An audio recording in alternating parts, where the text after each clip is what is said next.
पूरे पहाड़ को काटकर एक रास्ता बना देने वाले बुलंद हौसले कहानी। दोस्तों, दशरथ मांझी एक ऐसा व्यक्ति है जिससे हमारे देश के करोड़ों युवाओं को प्रेरणा मिलती है। दशरथ मांझी जिस गांव में रहते थे, वहां से पास के कस्बे में जाने के लिए एक पूरे पहाड़ को पार करना पड़ता था तथा उस पहाड़ के पूरे चक्कर लगाने के बाद ही दूसरी तरफ पहुंचा जा सकता था। दशरथ मांझी के गांव के लोगों की छोटी सी भी ज़रूरत इस पहाड़ को पार करने के बाद ही पूरी होती थी। एक दिन जब दशरथ मांझी पहाड़ी इलाके में अपना काम कर रहे थे और हर दिन की तरह उनकी पत्नी फाल्गुनी देवी उस दिन भी उन्हें जब दोपहर का खाना देने जा रही थी, तब दुर्भाग्यवश अचानक पैर फिसलने के कारण वह एक पहाड़ी दर्रे में जा गिरती है और उनकी तत्काल इलाज ना मिलने के कारण उनकी मृत्यु हो जाती है।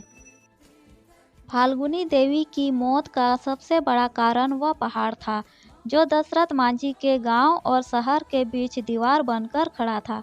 इसी पहाड़ के कारण फाल्गुनी देवी को अस्पताल ले जाने में ज़्यादा समय लग गया और उनकी मृत्यु हो गई, क्योंकि गांव से शहर जाने के लिए पूरे पहाड़ के चक्कर लगाने पड़ते थे। अपनी पत्नी की मृत्यु ने दशरथ मांझी को पूरी तरह झकझोर के रख दिया और वह सोच में पड़ गए कि कैसे एक पहाड़ के बाधा बनने के कारण वह अपनी पत्नी को नहीं बचा सके। अपनी पत्नी की मृत्यु से जुड़ी इस दुखद घटना के बाद दशरथ मांझी ने एक फैसला लिया और इसी फैसले के कारण दुनिया भर के लोग आज उन्हें माउंटेन मैन ऑफ इंडिया के नाम से जानते हैं। मांझी ने अपने बुलंद इरादों से यह फैसला लिया कि वे उस पहाड़ को ही काट डालेंगे जिसके रास्ता रोकने के कारण उनकी पत्नी की दर्दनाक मौत हो गई थी। इसके बाद अपने बुलंद हौसलों और इरादों का परिचय देते हुए दशरथ मांझी अपनी छोटी सी छन्नी और हथौड़ी से उस विशालकाय पहाड़ को तोड़ने में लग गए।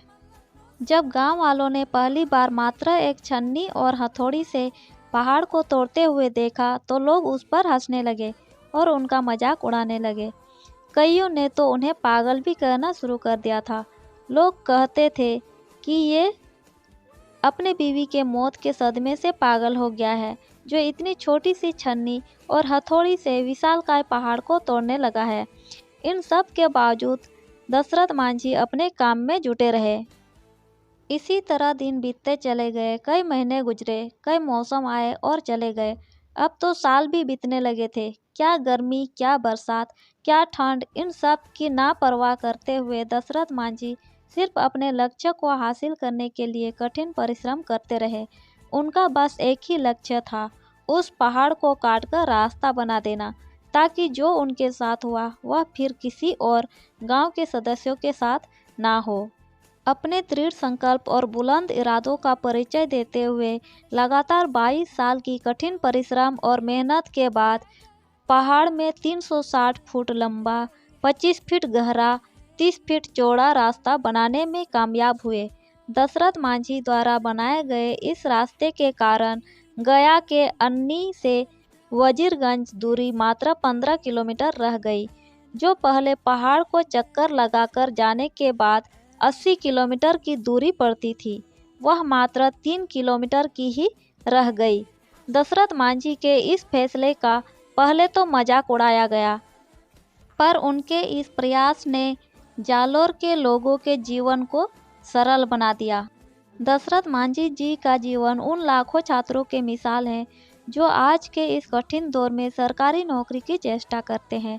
जिस प्रकार दशरथ मांझी को पहाड़ काटने में 22 साल लग गए, फिर भी उन्होंने कभी हार नहीं मानी और बिना निराश हुए अपने लक्ष्य को पाने के लिए दृढ़ संकल्प के साथ कड़ी मेहनत की, अंत में सफलता की। ठीक उसी प्रकार युवा कभी हार ना माने और निराश ना हो सकता है आपको भी समय लगे, पर आपको भी सफलता ज़रूर मिलेगी। दोस्तों, ये वीडियो आपको कैसी लगी कमेंट करके ज़रूर बताइए और चैनल को सब्सक्राइब कर दीजिए ताकि आने वाली हर एक वीडियो आप तक पहुंच सके। Thank you.